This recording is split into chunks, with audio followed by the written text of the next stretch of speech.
starting our day with these young people. May they be in our hearts today. May that we be in their hearts. Lead us and guide us to our choices today. May we know that you walk each step with us. In Christ's name we pray. Amen. Amen. And what a great day to be in Leadership Breakfast. Thank you all for coming. And we're in the 3rd chapter of Mark. And we're focusing on verses 1 to 19 here this week. And the stage is where Jesus is in the synagogue again on a Sabbath day, and he's confronted by the Pharisees and a man with a withered hand. So the Pharisees set up the deal, that with Jesus healing that withered hand would constitute working on the Sabbath, and that no working on the Sabbath was one of the Pharisees' favorite rules that they beat people over the head with. And of course Jesus to heal that withered hand, all Jesus had to do was tell the man, stretch out your hand.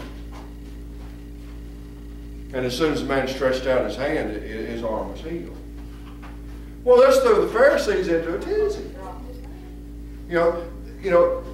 Jesus had been angry at the Pharisees for setting up this little false choice.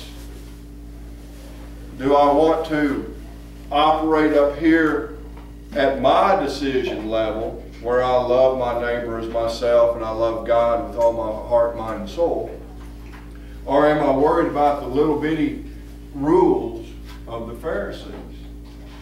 So that's where we left yesterday. How would your life be different? How would your friends react if suddenly you were operating at a higher set of rules?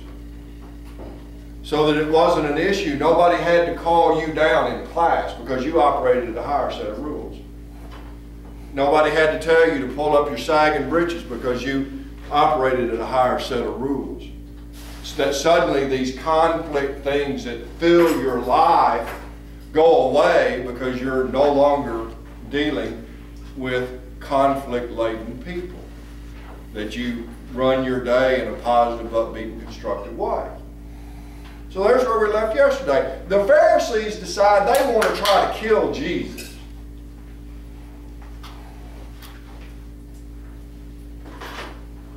They said it yesterday. That's where we left yesterday. They were plotting to kill Jesus with the local politicians. But now, how did the rest of the world react to this? How did the rest of the world react as they observed a man who operated at a higher level? Here's how the rest of the people reacted. I want to read just a couple of verses here, and we're wrapping up. But here's how the rest of the people reacted to Jesus. Jesus told his disciples that a boat should stand ready for him because of the crowd, so that they would not crowd him. And what crowd was this? A great multitude from Galilee followed, and also from Judea, and from Jerusalem, and from Idumea, and beyond the Jordan, and the vicinity of Tyre and Sidon. A great number of people heard of all that he was doing and came to him. For he had healed many, with the result that all those who had afflictions pressed around him in order to touch him. That's how the rest of the people reacted. And that's how people will react to you. When you start operating at the Jesus level in terms of making decisions and choices, you're going to see a radically different life. Now, as my day went yesterday, I'm also here to tell you that every day will be full of plenty of opportunities about right decisions and choices. You can choose to get angry when something doesn't go your way. Pulled that one off yesterday. And he did a quite supreme job on it. I did a great job. But it was at least somewhat restrained by these right choices and right decisions. And when I was venting off, I could tell It ain't that big a deal. Stop venting off. So I stopped venting off and then started getting constructive.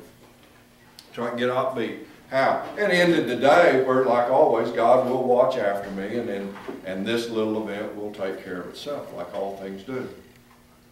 So we saw yesterday that the Pharisees started plotting to kill Jesus because of his new way of thinking. And you had all of the other multitudes, all of the common folk, all us regular folk realizing this is a real deal. They said they came from everywhere. They came from everywhere to see and experience the real deal, in hoping that they could just touch him. They came from everywhere.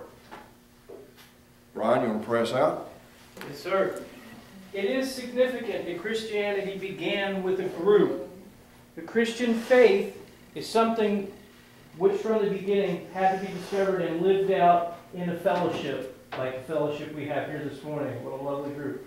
The whole essence of the way the Pharaohs saw it, the phrase Pharisee, the whole essence of the way the Pharisees was that separated men from their fellows. The very name Pharisee means the separated one. The whole essence of Christianity was that it bound men together. So thank you for coming to our fellowship today and being bound together. And now you know when he talks about Pharisees, the Pharisees are the ones who want to separate you out. So thank you for coming. Amen. All right.